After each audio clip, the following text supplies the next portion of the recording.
നമസ്കാരം, മലയാളി വാർത്തയിലേക്ക് സ്വാഗതം.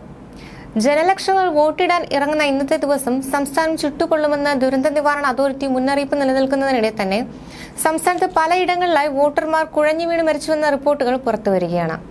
പാലക്കാട്ടും മലപ്പുറത്തും വോട്ട് ചെയ്ത് മടങ്ങുകയായിരുന്ന രണ്ടുപേർ കുഴഞ്ഞു വീണ് മരിച്ചു. ഒറ്റപ്പാലത്ത് വാണി വിലാസിനി സ്വദേശി ചന്ദ്രനാണ് മരിച്ചത്. വരി നിന്ന് വോട്ട് ചെയ്ത് തിരികെ ഇറങ്ങുന്നതിനിടെ കുഴഞ്ഞു വീഴുകയായിരുന്നു.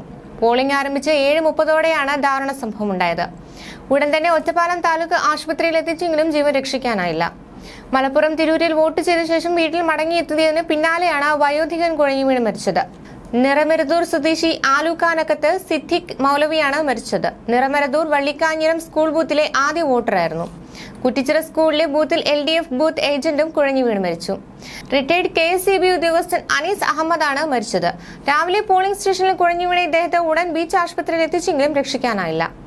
കേരളം അതികഠിനമായ ചൂടിനിടയിലാണ് പോളിംഗ് ബൂത്തിൽ എത്തിയിരിക്കുന്നത്. ലോക്സഭാ തെരഞ്ഞെടുപ്പ് 2024 വോട്ടിംഗ് സംസ്ഥാനത്ത് നിന്ന് പുരോഗമിക്കുമ്പോൾ ചൂട് വെല്ലുവിളിയായേക്കും എന്ന ആശങ്കയുമുണ്ട്. പാലക്കാട് ജില്ലയിൽ ഉഷ്ണതരംഗ സാധ്യത നിലനിൽക്കുകയാണ്. മറ്റു ജില്ലകളിലും കനത്ത ചൂടാണ് ഇന്ന് കാലാവസ്ഥാ നിരീക്ഷണ കേന്ദ്രം പ്രവചിച്ചിരിക്കുന്നത്. ഈ സാഹചര്യത്തിൽ പോളിംഗ് ബൂത്തിലേക്ക് വരുമ്പോൾ വോട്ടർമാർ ഇക്കാര്യങ്ങൾ കൂടി ശ്രദ്ധിക്കുക. വോട്ട് ചെയ്യാൻ പോകുന്നവരും വിവിധ പാർട്ടികളിലെ പ്രവർത്തകരും സൂര്യപ്രകാശം നേരിട്ട് ശരീരത്തിൽ ഏൽക്കാത്ത വിധം സൂക്ഷിക്കണം. 12 ജില്ലകളിൽ യെല്ലോ അലർട്ടാണ്. ഇനി ഏറ്റവും കൂടുതൽ ചൂട് അനുഭവപ്പെടുക പാലക്കാട് ജില്ലയിലാണ്. 41 ഡിഗ്രിക്കാണ് സാധ്യത. ജില്ലയിൽ ഉഷ്ണതരംഗ മുന്നറിയിപ്പ് പ്രഖ്യാപിച്ചിട്ടുണ്ട്. പാലക്കാട് കഴിഞ്ഞാൽ കൊല്ലത്താവും അധിക ചൂട് അനുഭവപ്പെടുക. ഇവിടെ 39 ഡിഗ്രി സെൽഷ്യസ് വരെ ഉയരാം. സാധാരണയിൽ നിന്ന് 2 മുതൽ 4 ഡിഗ്രി ഉയർന്ന താപനില. മറ്റ് ജില്ലകളിലും താപനില ഉയരും. അതേസമയം തിരുവനന്തപുരം, കൊല്ലം, പത്തനംതിട്ട, ആലപ്പുഴ, കോട്ടയം, എറണാകുളം, ഇടുക്കി ജില്ലകളിൽ ഇന്ന് വൈകിട്ട് 3-ന് ശേഷം വേനൽ മഴ കിട്ടിയേക്കും.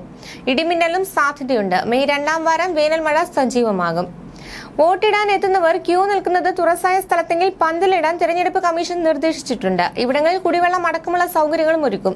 മെഡിക്കൽ സഹായം ലഭ്യമാക്കാൻ അടുത്ത സർക്കാർ ആശുപത്രിയോ പ്രാഥമികാരോഗ്യ കേന്ദ്രമോ സഹകരിച്ച് സംവിധാനം ഉറപ്പാക്കും. ഉഷ്ണതരംഗം അതീവ ജാഗ്രത വേണ്ട സാഹചര്യമാണ്. പൊതുജനങ്ങളും ഭരണേതര സംവിധാനങ്ങളും വേണ്ട ജാഗ്രത പാലിക്കണം. സൂര്യാഘാതവും സൂര്യതാപവും ഏൽക്കാൻ സാധ്യത കൂടുതലാണ്. സൂര്യാഘാതം മരണത്തിലേക്ക് വരെ നയിച്ചേക്കാം. അതേസമയം സംസ്ഥാനത്ത് വോട്ടെടുപ്പ് പുരോഗമിക്കുകയാണ്. 2 മണിക്കൂർ പിന്നിടുമ്പോൾ സംസ്ഥാനത്ത് 12.26% പോളിംഗ് രേഖപ്പെടുത്തിയിട്ടുണ്ട്. 3 മുന്നണികൾക്കും അഭിമാന പോരാട്ടം നടക്കുന്ന സംസ്ഥാനത്ത് പല മണ്ഡലങ്ങളിലും പ്രവചനാതീതമാണ്. കഴിഞ്ഞ തവണ നടത്തിയ വൻ മുന്നേറ്റത്തിന്റെ തനിയാവർത്തനമാണ് UDFന്റെ ലക്ഷ്യം. ഒരു സീറ്റെന്ന നാണക്കേടിൽ നിന്നുള്ള കരകയറ്റവും മുന്നേറ്റവുമാണ് ഇടത് സ്വപ്നം. അക്കൗണ്ട് തുറന്ന് കേരളം ബാലികേറ മലയല്ലെന്ന് തെളിയിക്കേണ്ട ദൗത്യമാണ് BJPക്ക്. ന്യൂസ് ഡെസ്ക്, മലയാളി വാർത്ത.